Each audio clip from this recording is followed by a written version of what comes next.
Yesterday we reached in Bulgaria. This is the airport, Tel Aviv. Okay, we moved from Tel Aviv all the way along the coastal plain. We moved to Jaffa and Tel Aviv all the way through the coastal plain. Then we take right and we end up here in Kfar Tabor near Nazareth. Today we are moving from here around the Sea of Galilee. You see the Sea of Galilee over there? That's where it's going to be our program for today. So, the border of the Holy Land, Mediterranean Sea to the west, Dead Sea to the east, Red Sea to the south. To the east also we have Jordan, north we have Lebanon, northeast we have Syria and the Golan Heights, and southeast we have Sinai Peninsula, which is Egypt. So it's like a semi-island, since we have 3 seas around it, plus the Sea of Galilee. We consider the Holy Land as the semi-island. And the Holy Land considered to be the bridge between Asia and Africa. So sometimes when you check Google or Wikipedia, where the Holy Land located, it says Africa. Some people say it's Asia. According to the political situation that happened between Israel, they prefer to stay with Asia. Okay?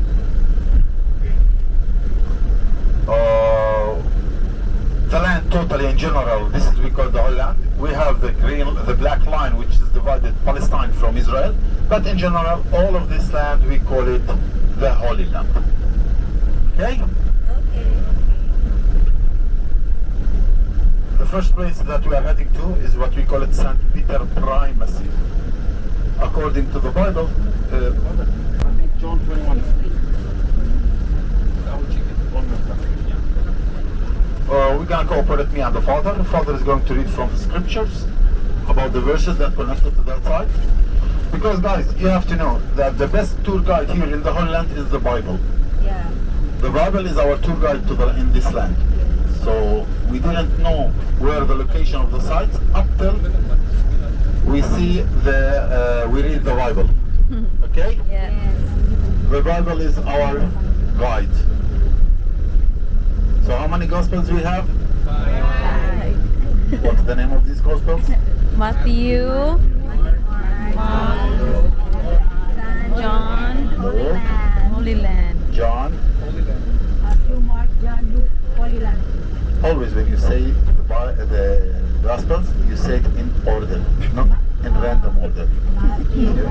Mark, Luke and John. Luke to John.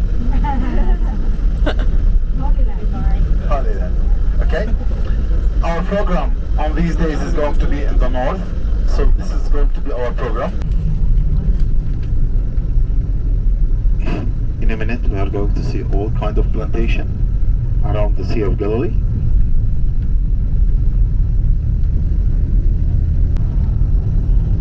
Below the Mediterranean Sea. When I'm talking about the sea level, I'm talking about the Mediterranean Sea.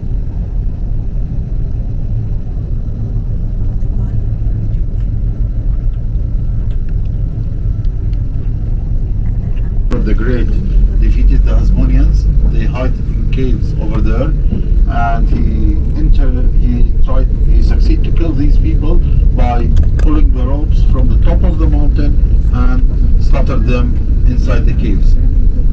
That's what we call it the Valley of Dove, which connected the Sea of Galilee with Nazareth. Okay? Mango at the right side, with the brown leaves, avocado as well, olive trees for the light green.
church is here called Tabgha. In the past, next to the church, there is another one, which we passed by it since it's Sunday and they are closed. We call it Tabgha as well.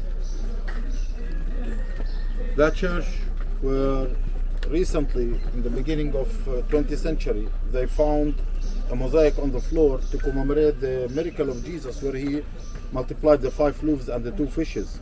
That's why they changed that name of the church from Tabgha into the Church of Multiplication. This one, there used to be one place next door, the same shore, same piece of land, same people who live there, not that far, next to each other. But this place, the name of this place was changed several times. Tabgha or Heptapegon means the 7 springs. Okay, there were 7 springs over here during the Roman era. Later, during the Byzantine era, this person became very important because Jesus, after his resurrection, he appeared to Saint Peter. There is a place called Caesarea Philippi, which is located in the north part of the Sea of Galilee, where Jesus asked Peter, "Who am I?" He told him, "You are the Son of living God." Over there, for the first time, we can hear Jesus reveal himself as the Messiah. And Jesus told Peter, "Okay, you keep silent, don't tell anyone, and you're gonna be the rock, and on this rock I'm gonna build my church." Later on, in Jerusalem, the story tells us that Peter denied Jesus. St. Peter denied Jesus in Jerusalem when he told him, "I don't know this man." Jesus crucified, resurrected, and he appeared several times for his disciples. Around the shore of the Sea of Galilee, he appeared to St. Peter and another one from his disciples, and he cooked for them, and they didn't know him up till they eat. Okay, that's why we call this place, also has another name. We call it Mensa Christi, which means the Lord's table. The church that built over there in the beginning of 20th century, 1936, built on top of the rock, which believed this is the rock where Jesus cooked for his disciples. The moment we go inside the church, we will be able only to see the rock. It's not allowed to have any masses, only taking pictures, take the blessings and come out. That's why we have several chapels around this area for the groups who like to have masses around that area. But Jesus here saw Peter, and Peter recognized him, and he asked him, "Do you love me?" How many times he asked him, "Do you love me?" 3. Why 3 times? He denied him 3 times. He denied him. He said in his language, in the Aramaic, agape. Agape, which means I love you, and you know that I love you.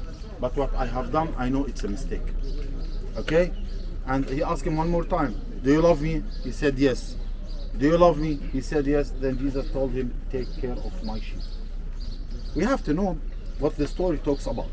Saint Peter, he was afraid after his denying of Jesus that Jesus did not forgive him and will not forgive him. He was afraid from Jesus that Jesus will not forgive him, because Jesus told him in the beginning, "You're going to be the rock, and on this rock I'm going to build my church." But later on he denied him. So he was afraid that Jesus took the blessings from him. Jesus did not take the blessings. He confirmed his blessings to Peter, and he told him, "Take care of my sheep," when he appeared for him around the shore of the Sea of Galilee. Okay? That's why each pope who comes to the land, it's a must for him to visit this place to do the oath between him and between God, and to do renew the oath between God and between the Pope. That's why we have all the popes from the time of Saint Peter up till the last Pope. The first Pope who came here, Saint Paul IV, in 1964, after the establishment of the State of Israel on this place. So each Pope who comes to the land, it's a must for him to come to this place. Okay? The church runs by the Franciscans. In 2019, we were celebrating as the Franciscans have been here in the land for 800 years. It was established by Franciscan Assisi in 1207. 1217, they came to the land. And that's the closest point where you can touch the Sea of Galilee. For those who were here, or you're having picture for the Sea of Galilee, the level of the water was too low.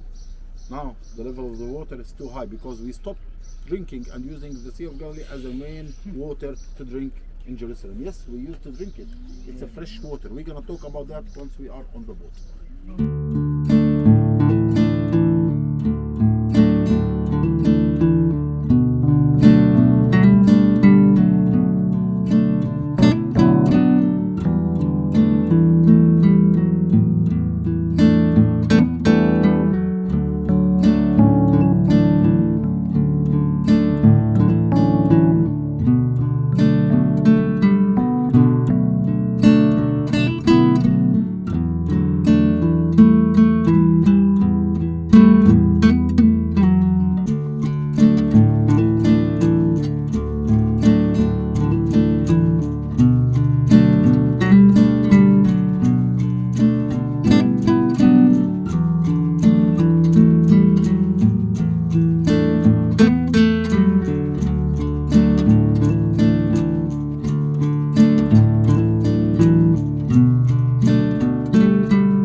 yes.